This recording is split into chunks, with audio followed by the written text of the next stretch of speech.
खुर्शीद दीन अहमद का आलम के उफुक पर चमकेगा। কবি বলতেছেন দিনের এই সূর্য জ্বালাইছেন কে? জোরে বলতে হবে কে? কোন বাপের বেটা ফু দিয়ে এটা অফ করে দিতে পারবে? এটাকে ষড়যন্ত্র করে অফ করে দিতে পারবে? खुर्शीद दीन अहमद का आलम के उफुक पर चमकेगा। ये नूर हमेशा चमका है, ये नूर हमेशा चमका है, ये नूर बराबर चमकेगा। इल्म हुनर का गहवारा तारीख का वो शहपारा है। हर फूल हाय के शोला है, हर शर्व यहाँ मीनारा है। अल्लाह अकबर। कुहसार यहाँ दब जाते तोहफा यहाँ रुक जाते हैं। अल्लाह अकबर बोले। कोहसार यहाँ दब जाते हैं तोहफा यहाँ रुक जाते हैं।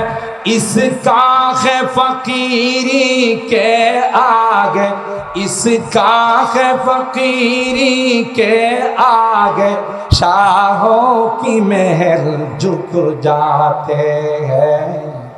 इल्म हुनर का गहवारा तारीख का वो शहपारा है। हर फूल हाय के शोला है। যা আমাদের চোখের সামনে আসতেছে এগুলো কেউ কল্পনা করতে পারেন নাই। আপনি 500 টাকা 400 টাকা পেঁয়াজের কেজি কিনে খাইছেন, মরিচ কাঁচা মরিচ কিনছেন 300 টাকা, আদা কিনছেন 400 টাকা।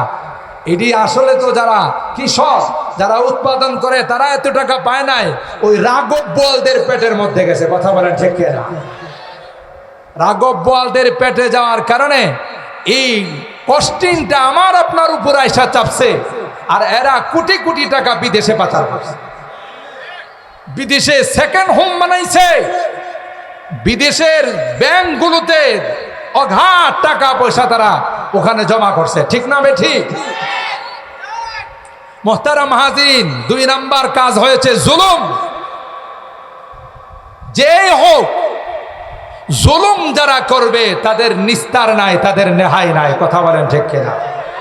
আজ নয় কাল আল্লাহ পাকের বিধান হলো মানুষকে আল্লাহ তাআলা ছাড় দেন, ছেড়ে বলুন ছাড় দেন, ছেড়ে দেন না। এমন ভাবে পাকড়াও করেন যে পাকড়াওয়ের হাত থেকে কাহারও বাঁচার কোনো উপায় না। তাইলে যে কথা বলতেছিলাম যে এত দামি কারা? যারা মাদ্রাসায় পড়ে, যারা কোরআন হাদিস শিক্ষা করে।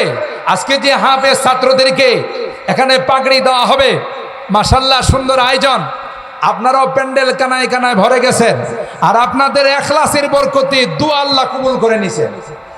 কথা কয় না? বৃষ্টি আছে এই যে আপনাদের ইখলাসের বরকতে আপনারা দোয়া করছেন আল্লাহ পলাশতুলি এলাকায় যেন বৃষ্টি না হয়, এটা যেন মর্যাল চলে যায়, বারুইচা যেন চলে যায়। কথা বলেন ঠিক কিনা? আর দুয়ার বরকতে আল্লাহ তাআলা এই বৃষ্টিকে অন্যদিকে নিয়ে গেছেন। আলহামদুলিল্লাহ বলেন। আনা ইনদা জন্নে আব্দি বি, আল্লাহ বলেন হাদিসে কুদসির মধ্যে, বান্দা আমার সাথে যে রকমের ধারণা রাখবে, আমার উপর যে রকম আস্থা রাখবে, আমি আল্লাহ তার সঙ্গে সেই রকম আচরণ করি। সুবহানাল্লাহ।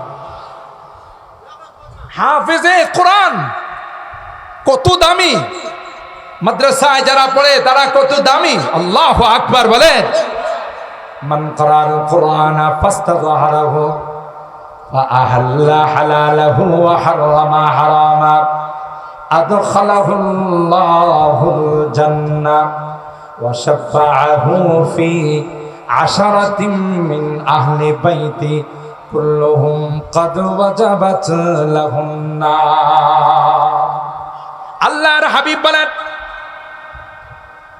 আমার যে উম্মত কোরআনে কারীমকে সিনার মধ্যে ধারণ করলো, সিনার মধ্যে সংরক্ষণ করলো, ও ভাই 30 পারা কোরআন সিনার মধ্যে সংরক্ষণ করা, এটাকে চারটিখানি কথা বলে না, সহজ ব্যাপার। একটা কবিতা মুখস্থ করতে গেলে আমাদের মাস কি মাস চলে যাইতো, সপ্তাহ কি সপ্তাহ চলে যাইতো। এমনও কোরআনের পাখি আছে যে কোরআনের পাখিগুলো এক বৈঠকে আধা পারা সবক শোনাইতে পারে। আল্লাহু আকবার। কে সুযোগ দিয়েছেন? আরো জোরে বলেন, কে তার জেহেন খুলে দিয়েছেন, তার মেমোরিকে কে খুলে দিয়েছেন? আরো জোরে বলতে হবে, কে? আল্লাহ তার মেমোরি খুলে দিয়েছেন।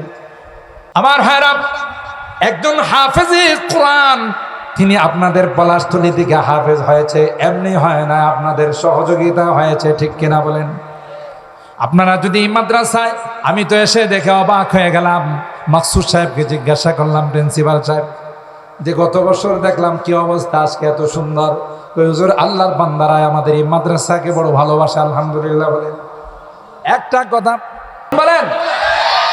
তাইলে এই যে হাফিজে কোরআনগুলো এখান থেকে পাকড়ি নিবে, এগুলো আপনাদের উপদান, আপনারা তাদেরকে আদর করেছেন, মাদ্রাসার প্রতি খেয়াল রেখেছেন, তাই মাদ্রাসার ফসল বের হচ্ছে হাফিজে কোরআন। কথা বলেন ঠিক কিনা?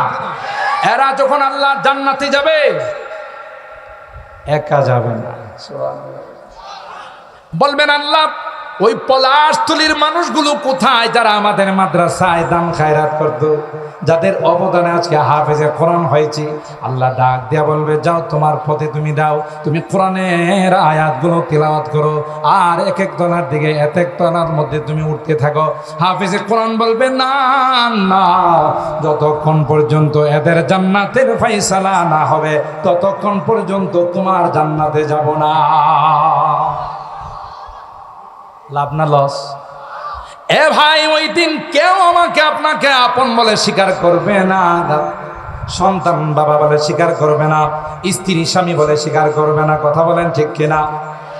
ওই দিন যদি হাফেজে কোরআন আর ওই হাফেজরা যদি আলেম হয়ে যায়, তাদের জন্য কোনো সংখ্যা নাই, এরা সুপারিশ করবে। এই জন্য আল্লাহ নবী বলেন, আলমার উমামান আহাব্বা, দুনিয়াতে যে যাকে ভালোবাসবে তার সঙ্গে তারা হাসর। সুবহানাল্লাহ।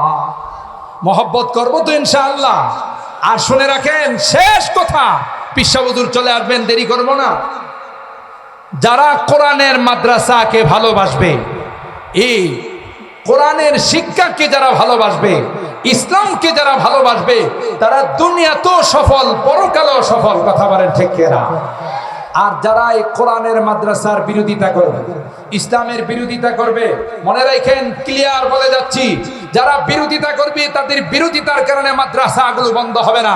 দিন দিন কোরআনের কারণে এই বাংলাদেশের সম্মান পৃথিবীতে উজ্জ্বল হতে থাকবে। কথা বলেন ঠিক কিনা?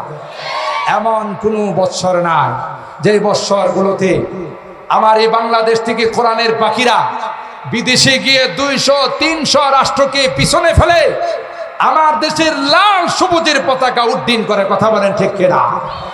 এটা কিসের বরকত? কোরআনের বরকত। কোরআন আল্লাহ নাযিল করেছেন, এই কোরআনকে আল্লাহ তাআলা কিয়ামত পর্যন্ত রক্ষা করবেন। যতই নাস্তিক আর মুরতাদরা যাদের গায়ে চুলকানি আছে, যতই ষড়যন্ত্র করো, কোরআনের মাদ্রাসাগুলোকে কিয়ামত পর্যন্ত বন্ধ করতে পারবে না। ঠিক কিনা বলেন? কেন? দায়িত্ব কে নিছেন? আরো জোরে বলেন, কে?